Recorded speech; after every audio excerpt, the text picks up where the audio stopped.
RSS के बहुत बड़े एजेंट हैं जो एंकर बन के बैठे हैं। चलिए ठीक है।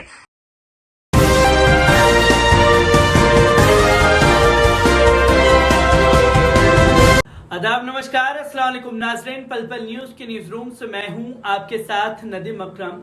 बिहार में भारतीय जनता पार्टी के नेताओं को जिस तरीके से खदेड़ा गया है उसकी तस्वीरें लोगों के सामने आई हैं, पर बिहार में भारतीय जनता पार्टी के खदेड़ा के बाद में जो खदेड़ने की तस्वीरें सामने आई वो थी गोदी मीडिया की, जहां गोदी मीडिया कल से बौखलाया हुआ है कि अचानक से चलती चलती भारतीय जनता पार्टी सरकार को कैसे कोई गिरा सकता है।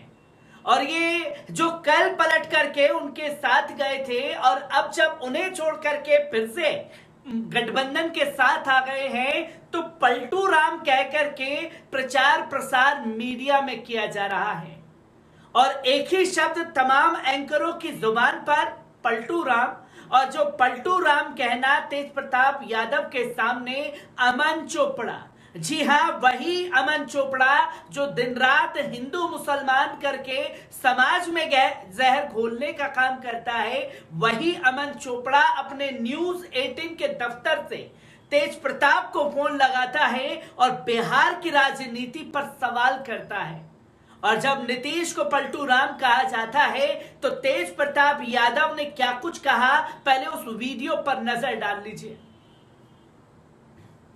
तो दोस्तों, आपने सुना तेज प्रताप का वो बयान, और अब माय डियर फ्रेंड के बाद में जो है तेज प्रताप का ये बयान सोशल मीडिया पर तेजी से वायरल हो गया है कि आप भारतीय जनता पार्टी के बहुत बड़े वाले जो अपने चित परिचित अंदाज में लोगों को जवाब देने का काम तेज प्रताप द्वारा किया जाता है, वही अमन चोपड़ा को भी मिला है। और इससे पहले भी तेज प्रताप यादव का एक बयान सोशल मीडिया पर तेजी से वायरल हुआ था कि 2 मिनट के लिए आइए, समझाते हैं, आपसे बातचीत करेंगे। और क्या कैसे पत्रकार तेज प्रताप के घर से दुम दबा करके भागा था उसकी भी तस्वीरें लोगों के सामने आई थी। और अब अमन चोपड़ा की भी पूरी तरीके से बोलती बंद कर दी है, क्योंकि कल तक यही तेज प्रताप जो है गोदी मीडिया को पागल नजर आ रहा था, तमाम बातें बोलता हुआ दिखाई दे रहा था। पर जब तेज प्रताप यादव ने अप्रैल में ही नीतीश और तेजस्वी के गठजोड़ का खुलासा किया था तो हर कोई हैरान हो गया किस तरीके से सियासी बवाल बिहार की राजनीति को लेकर के मचा हुआ है। इस पूरी रिपोर्ट पर नजर डालते हैं। और आरएसएस के बहुत बड़े एजेंट हैं जो एंकर बन के बैठे हैं।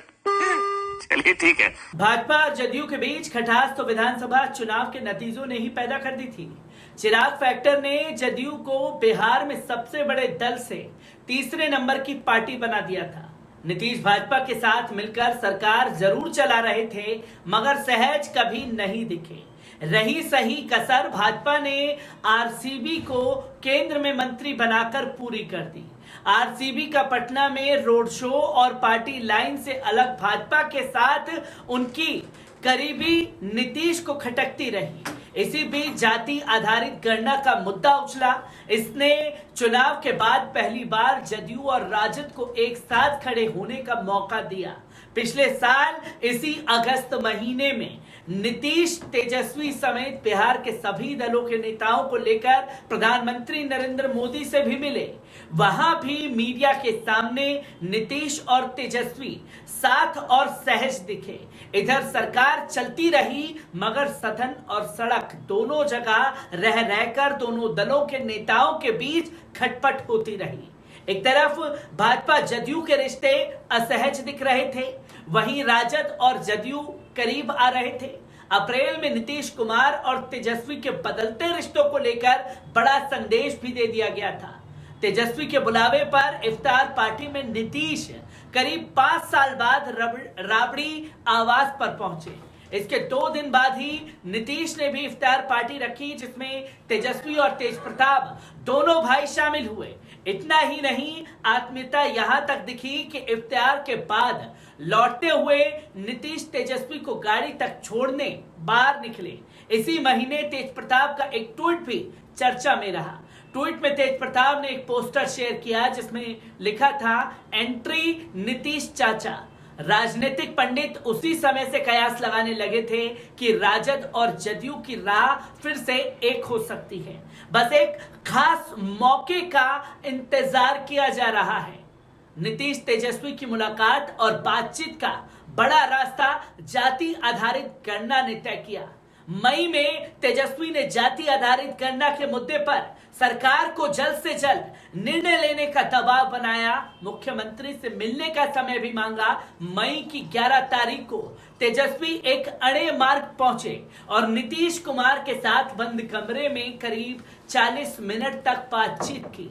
जदयू राजद ने इसे पूरी तरह गैर राजनीतिक मुलाकात बताया। कहा कि जाति जनगणना को लेकर बातचीत हुई है, मगर राजनीतिक पंडित इस मुलाकात के मायने कुछ और ही निकालते हुए दिखाई दिए।